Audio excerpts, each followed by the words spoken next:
Hey guys, this is Paul Potter, the Grand Lake Guy, and today in this video I'm going to be giving you more winter crappie fishing tips. I've been thinking to myself the last couple of days, what can I share with these people that has taken me years to figure out? And I've came up with these 3 tips that are going to help you. It's coming up right now in this video.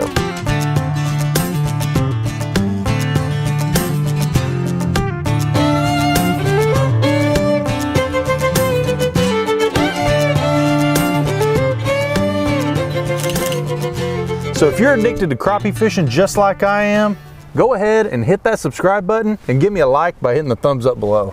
So in the last video, we talked about how summer, winter, and fall, and how the thermocline develops and how the thermocline dissolves and how that affects the fishing. But in this video, what I want to talk about is actually how to locate these fish in the winter. So in the winter time, number 1 secret that I can give you is too much shad is bad. In the wintertime, you want to find the shad because when there's shad in the area, crappie are going to be in the area as well.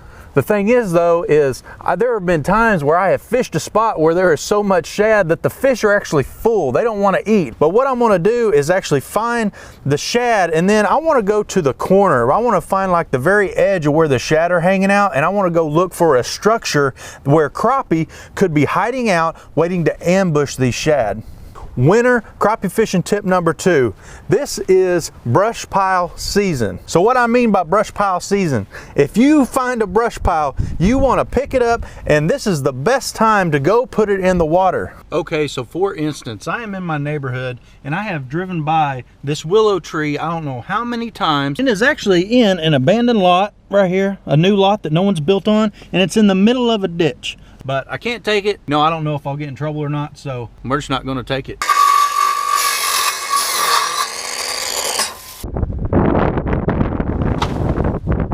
Kids, don't be cutting down random trees in your neighborhood, okay? The reason I believe this is the best time to put brush piles in the water because the brush piles you put in right now are going to be mossy by the time spring comes around. That's a lot of time for the fish to actually feel comfortable around that structure and see it as a home. So one of the things I like to do in the winter time is build my brush piles, and I want to put them in spring locations and pre-spawn locations. And one of the other benefits about putting brush piles out in the winter, there's not a lot of boats out on the lake in the winter time. So if you're real stingy about concealing your brush pile locations, there's a less chance that people are actually going to see you putting these brush piles out. Okay, winter crappie fishing secret number 3. I will always use a jig in the winter, no matter what. Now, I will give minnows a chance. I will usually start with a minnow on top and then a bright colored jig on the bottom. And whichever one is working, I will switch. Jigs typically perform better in the winter, just what I found. And at the end of this, I'm going to tell you exactly which color I like that I think is the perfect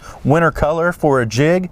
Crappie are very finicky in the winter, so one day they're going to want live bait, one day they're going to want jigs, but most of the time they're going to want jigs. So my favorite color for jig winter fishing is electric chicken. Bobby Garland baby shad electric chicken. That is my favorite winter color. I love the pink, I love the green. It's also a favorite in the summer, but I love electric chicken anyways. But in the winter time, for me, it works the best. I love it. I'll put an electric chicken on the bottom and I'll have a minnow on the top. Whichever bait the crappie are telling me they want, I'm going to switch to it. But 99% of the time, I'm going to always leave a jig on the bottom, no matter what. The only thing I will consider doing is maybe putting another jig on the top and taking off the minnow. But most likely, I'm always going to have a jig on that bottom. I'm always going to be using it. Guys, that's the winter crappie fishing secrets for today. Hope you enjoyed it. Thanks for watching. We'll see you.